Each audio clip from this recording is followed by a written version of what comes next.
ಸಾಯಿರಾಮ್. ನನ್ನ ಮುದ್ದಿನ ಮಗುವೆ,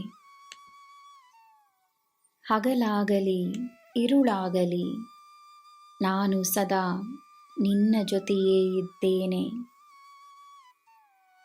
ನೀನು ಮಲಗಿದ್ದಾಗಲೂ, ನಿನ್ನ ದೇಹ ವಿಶ್ರಾಮದಲ್ಲಿದ್ದಾಗಲೂ ನಿನ್ನ ಆತ್ಮಕ್ಕೆ ಶಕ್ತಿಯನ್ನು ತರುವ ಕೆಲಸ ನಡೆಯುತ್ತಲಿರುತ್ತದೆ.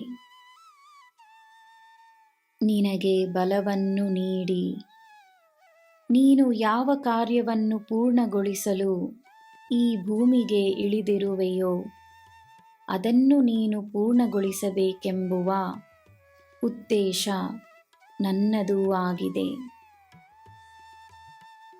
ಅದರಲ್ಲಿ ನಿನಗೆ ಸದಾ ನನ್ನ ಮಾರ್ಗದರ್ಶನವಿದೆ.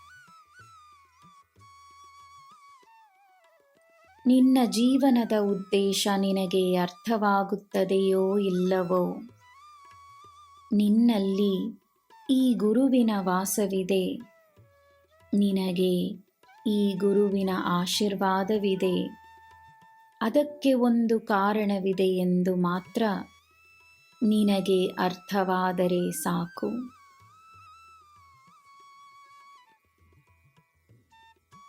ಎಲ್ಲರಿಗೂ ಪ್ರೀತಿಯನ್ನು ನೀಡುವುದು ಮತ್ತು ಸಕಾರಾತ್ಮಕತೆಯನ್ನು ಸೃಷ್ಟಿಸುವುದು ನಿನ್ನ ಇಂದಿನ ಉದ್ದೇಶವಾಗಿರಲಿ.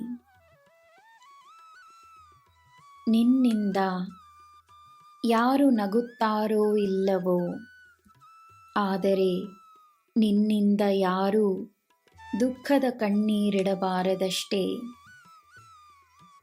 ನಿನ್ನಿಂದ ಯಾರು ತನ್ನ ಹೊಟ್ಟೆಯನ್ನು ತುಂಬಿಸಿಕೊಳ್ಳುತ್ತಾರೋ ಇಲ್ಲವೋ, ಯಾರ ಅನ್ನವನ್ನೂ ನೀನು ಕಿತ್ತುಕೊಳ್ಳಬಾರದಷ್ಟೇ. ಎಲ್ಲರನ್ನೂ ಗೌರವಿಸು. ನೀನು ಮಾಡುವ ಒಳ್ಳೆಯ ಕಾರ್ಯಗಳಿಂದಲೇ ಈ ನಿನ್ನ ತಂದೆಗೆ ಹೆಮ್ಮೆ. ನನ್ನ ಮಗುವೆ, ದ್ರೋಹದ ಅನುಭವ ನಿನಗಾಗಿದ್ದರೆ ನೀನು ಮಾಡಬೇಕಾಗಿರುವುದೊಂದೇ. ದ್ರೋಹ ನೀಡುವ ನೋವು ಅಪಾರವಾದುದು, ಆದರೆ ಅದರಲ್ಲಿ ಒಂದು ಸತ್ಯ ಅಡಗಿದೆ. ಅದರಲ್ಲಿ ಒಂದು ಗುಪ್ತವಾದ ಆಶೀರ್ವಾದವೂ ಇರುತ್ತದೆ. ನಿನ್ನ ಕಣ್ಣಿಗೆ ಕಾಣದ, ಮನಸ್ಸಿಗೆ ಅರ್ಥವಾಗದ ಆಶೀರ್ವಾದವನ್ನು ತಿಳಿಯಲು ನಿನ್ನ ನೋವು ಬಿಡುವುದಿಲ್ಲ. ಆದರೆ ನೀನು ಮನಸ್ಸನ್ನು ಶಾಂತವಾಗಿಟ್ಟುಕೊಂಡರೆ ದ್ರೋಹದಲ್ಲಿರುವ ಆಶೀರ್ವಾದ ನಿನಗೆ ಅರ್ಥವಾಗಬಹುದು. ಅರ್ಥವಾಗದಿದ್ದರೂ ನನ್ನ ಈ ಮಾತನ್ನು ನಂಬು.